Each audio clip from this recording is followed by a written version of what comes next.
Neutrally अभी कोशिश की जा रही थी कि ये चीजें कम हो, खत्म हो और न्यूट्रली अब जीरो इन होती चली जाएं खात्मे की तरफ, लेकिन ऐसा लग रहा है कि एक और चिंगारी डाली गई है इस युद्ध, इस जंग को सुलगाने की। देखिए, साफ तौर पे राजीव, जिस तरह से रूस को ये भड़काने वाला है, क्योंकि यूक्रेन के साथ रूस की युद्ध विराम की बातचीत की सुगबुगाहट चल रही थी और ऐसी स्थिति में ये जो हमला होना, ये आपने यूएवी के जरिए जिस तरह से हमला किया गया, आप तस्वीरें देखिए किस तरह से ये जो है तस्वीरें अपने आप में दिल दहलाने वाली है। देखिए, ऊंची बिल्डिंग, 3 बिल्डिंग को निशाना बनाया गया है और जैसा कि आप जानते हैं कि कजान वो शहर है जहां पर ब्रिक्स समिट हुआ था, जहां पर 2018 में फीफा हुआ था। तो ये रूस का 8वां सबसे आबादी वाला शहर है और ये काफी अपने आप में अहम है। तो कहने के देखिए जिस तरह से ये धू धू करता हुआ बिल्डिंग और रूसी जो मीडिया के अनुसार जो खबरें आ रही हैं उसके मुताबिक कोई ज़्यादा जान माल की नुकसान नहीं हुई है, लेकिन जिस तरह से 3 बिल्डिंगों को निशाना बनाया गया है, इससे अब जो है रूस पर ये कहीं ना कहीं नैतिक रूप से दबाव होगा, जो कि इसका प्रतिक्रियात्मक कार्रवाई करने का जो बातें चल रही थी, इस लगातार इस बात को लेकर उम्मीद जताई जा रही थी कि अमेरिका के नए राष्ट्रपति ट्रंप आएंगे और ट्रंप ने साफ तौर पर इस बात को संकेत दिए थे और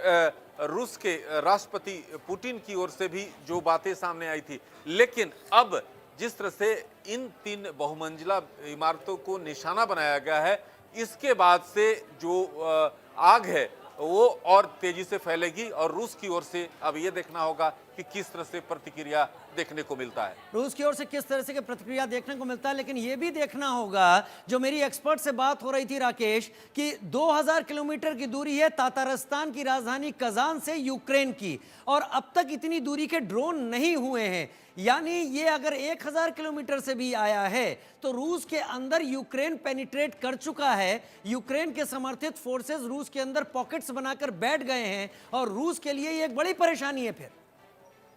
सही कहा आपने, एक रूस के लिए सबसे बड़ी परेशानी है, क्योंकि यूएवी के द्वारा आपने देखा था कि सारातोव शहर को भी निशाना बनाया गया था, वहां पर भी एक इमारत को टारगेट किया गया था। ये अगस्त की बात है और जिस तरह से आज जो दृश्य देखने को मिले, जो वीडियो सामने आए हैं, जो तस्वीरें हमारे सामने हैं, देखिए किस तरह से यूएई यहाँ पर पहुँचता है और इस बिल्डिंग बहुमंजिला इमारत को निशाना बनाता है और इसी तरह से 3 बिल्डिंगों को इसी तरह से निशाना बनाया जाता है और कजान एयरपोर्ट को बंद किया गया है। जो हमारे पास जानकारी आ रही है, रूस में उच्च स्तरीय बैठक हो रही है। तो तमाम चीजें हैं, जो सुबगाहट थी बातचीत का कि बातचीत के जरिए इस सॉल्यूशन तक पहुंचा जाए, अब जिस तरह के यूएवी के जरिए जो अटैक किया गया है, इससे दोनों देशों के बीच संबंध, खासतौर पे रूस की प्रतिक्रिया का इंतजार है और रूस जिस तरह से साफ तौर पर तेवर रूस के तल्ख होंगे, क्योंकि पुतिन ने साफ तौर पर कहा था कुछ ही दिन पहले कि अगर कार्रवाई अगर दूसरे तरफ से होती है तो उसकी बड़ी प्रतिक्रिया होगी। अब ये देखना होगा कि रूस की ओर से क्या प्रतिक्रिया होती है। राजीव, अपना न्यूक्लियर डॉक्ट्रिन भी रूस ने बदला है, लेकिन पुतिन तो 2 दिन पहले कह रहे थे मैं बातचीत के लिए तैयार हूं, मैं कोशिश कर रहा हूं ये चीज़ें हल्की हो जाएं। लेकिन इस हमले ने एक बात तो साबित कर दी है, हमने देखा था बेंजामिन नेतन्याहू जो इजराइल के प्राइम मिनिस्टर थे, उनके घरों पर भी हमले इसी स्टाइल में हुए थे। 9/11 अगर यहाँ पर रिपीट किया गया है, क्या डोनाल्ड ट्रंप के आने से पहले रूस और यूक्रेन, रूस और अमेरिका के संबंध में जो बेहतरी की कल्पना की जा रही है उसको अभी से तोड़ने की कोशिश है राकेश इस वक्त? राजीव, क्योंकि जिस तरह से जो अटैक है, आप देखिए ना, ये तस्वीरें हैं आपको 9/11 का अमेरिका में जिस तरह से जो हमला हुआ था, जिस तरह से उसको याद ये ताजा करता है और ये तस्वीरें रूस नहीं भूलेगा, क्योंकि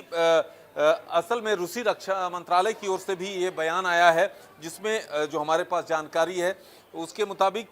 उनका एयर डिफेंस सिस्टम एक ड्रोन को नष्ट करने में सफल रहा, लेकिन अन्य ड्रोन हमलों को वो जो नहीं टाल सके। आखिरकार एयर डिफेंस को भेदने में ये सफल रहा यूएवी जो